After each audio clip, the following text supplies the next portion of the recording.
As you've probably heard, Pippa Middleton married James Matthews over the weekend, in a ceremony that was pretty low-key by the standards of a semi-royal wedding.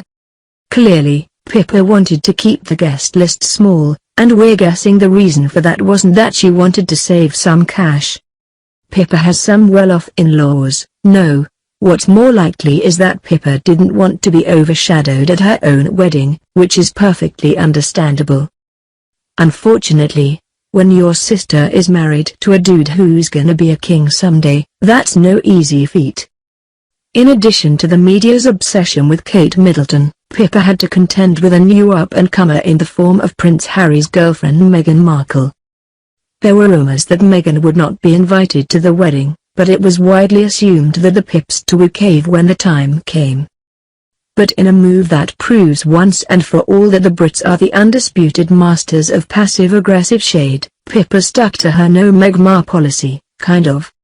Witnesses and photos from the big day show that Meghan was not in attendance at Pippa's ceremony.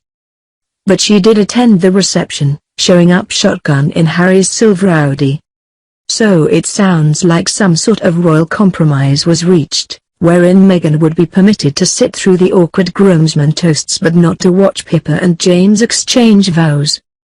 Meg made out like a bandit on this deal, as everyone knows the ceremony is just the boring part you have to suffer through in order to get to the open bar. People magazine consulted an etiquette expert in order to determine if this is an unusual arrangement, because that's the sort of thing People magazine does in this sort of situation. I would not be surprised if Prince Harry was not given A+1, as the wedding guest list would have most likely been made in fall of last year when Prince Harry's relationship with Meghan was not as public, the expert said.